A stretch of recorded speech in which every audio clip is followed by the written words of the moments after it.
Kyle at Interfidelity here. Today we're going to talk about a very cool pair of $100 headphones by Accidentally Extraordinary, the 51st Studio. This is a small but full-size circumaural around the ear sealed headphone that sells for $99.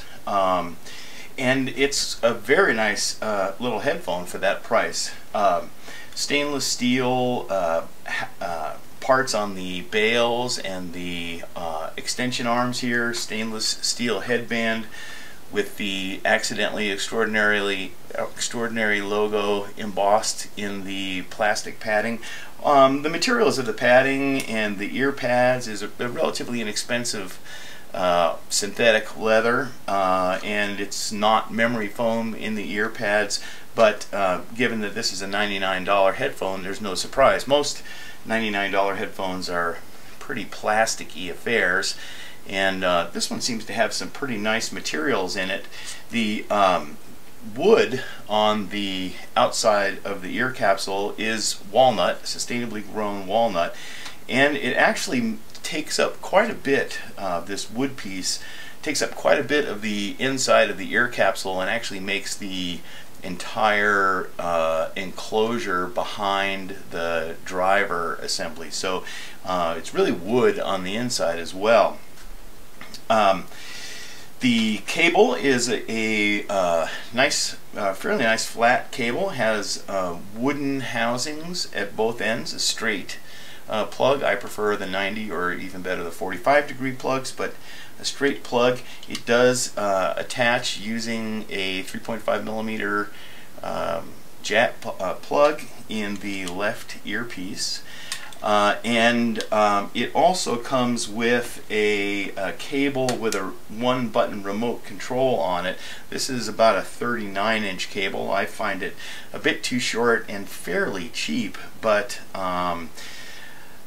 I think it's kind of early on in their process, and I think they ought to put a remote right in the regular cable and just leave it at that.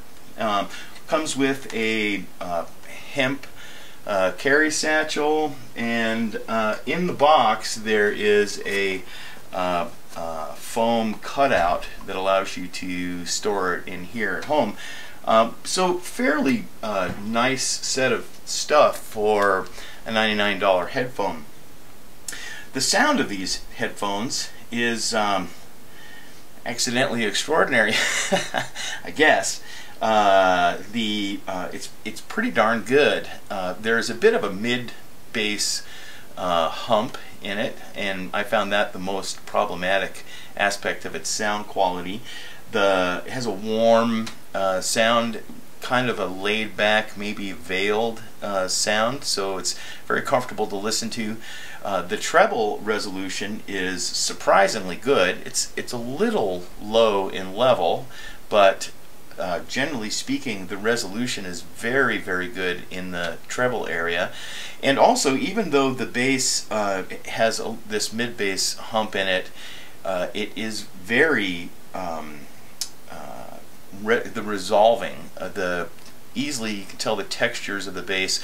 Measurements show that there's very, very little distortion in the bass, unlike a lot of similar headphones. I did spend quite a bit of time comparing these headphones to other headphones in or near its category. I listened to the Creative Orvana Live, the Creative Orvana Live 2, the Onkyo FC ES300, the Audio-Technica ATH M50, the Skullcandy Aviator, and I find it ended up sort of in the middle of the pack, but competed quite well. I found the Creative Orvana Live probably the best of the bunch, along with the Audio-Technica M50. The M50's got a little bit of a strident top end that I don't like, but otherwise it was quite good.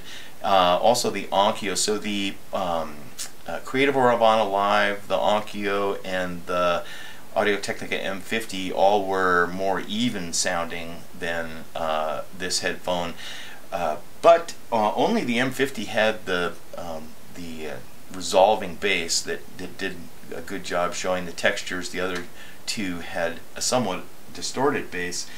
So all in all, I found it a very nice, comfortable headphone to listen to for long listening sessions. I did put it on my big rig. It didn't improve it very much, but right out of my Galaxy S3 smartphone as I walked around, the music was just lovely. Nice and warm, very comfortable. I believe these are on sale at the moment. This is about 5 or 6 days before Christmas 2013, and normally they go for 99 bucks. At the moment they're at 89 bucks, so there's probably enough time to get these as Christmas presents. Very cool looking, very enjoyable sound. They're definitely going to get a strong recommendation from me. Not going to quite make it under the Wall of Fame due to the little bit of mid-bass bloat there and some of the other headphones in its category sounding a little bit better, but they will definitely get a high recommendation from me. I like them very much.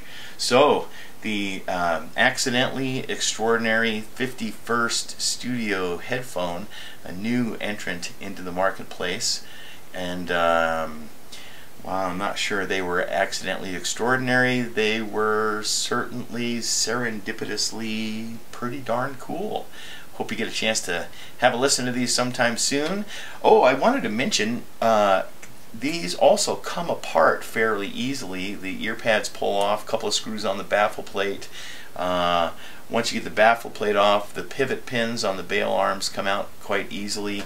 And I think they make a great headphone for the hobbyists to play around with, as they're so easy to get at, and they have these wood cups that could be fairly easily modified with a Dremel tool internally, add some foam and damping material and stuff, and playing around with the drivers. They're not very expensive, but built fairly well.